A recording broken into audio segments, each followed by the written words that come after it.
Qual seria o conceito de investimentos de acordo com a contabilidade de custos?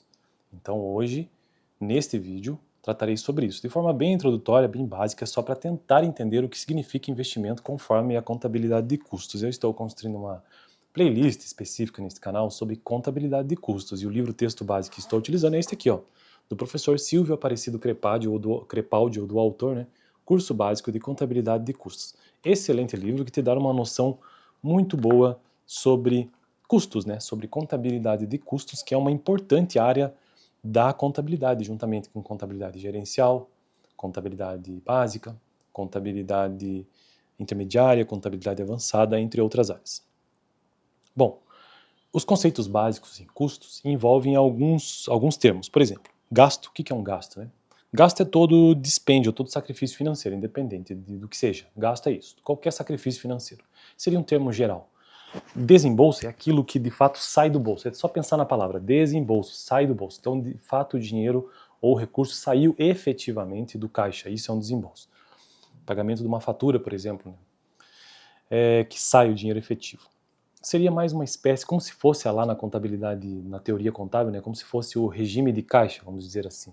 E aí tem o regime de competência, que dá para pensar o termo gasto dessa forma. Não que seja, mas de modo geral seria isso.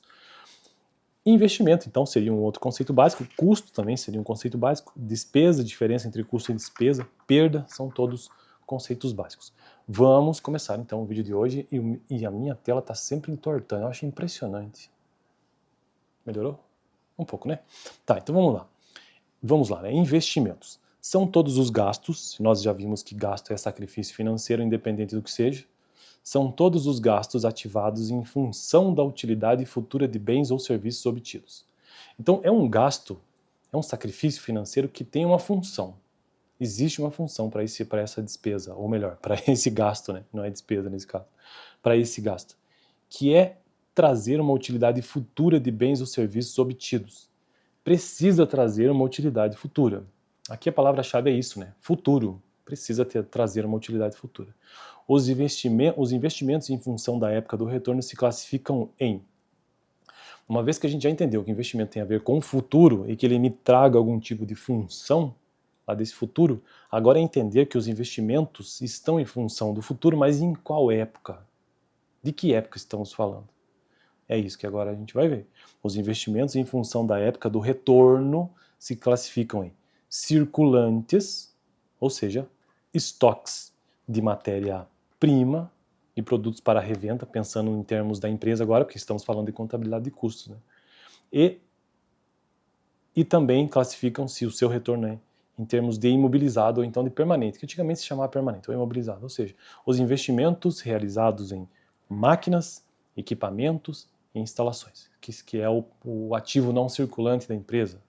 Então aqui as duas categorias, as duas classificações são aqueles investimentos realizados no que é circulante e aqueles investimentos realizados no que não é circulante ou não circulante, especificamente no imobilizado ou então no permanente, máquinas, equipamentos e instalações.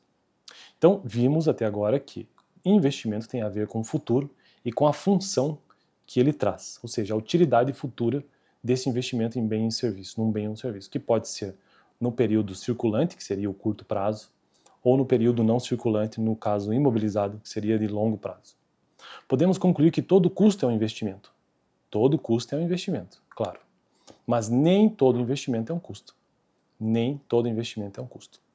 Exemplo, matéria-prima, máquina para a fábrica, ações de outras empresas. Tudo isso aí pode ser, sim, categorizado como custo, ou seja, é um investimento. Mas nem todo investimento é um custo. É basicamente isso o vídeo de hoje. E eu fico por aqui. No vídeo passado eu tratei sobre desembolso, vou deixar esse vídeo aqui no final. No próximo, quero tratar sobre o conceito de custo, ou melhor, custos, né? Valeu!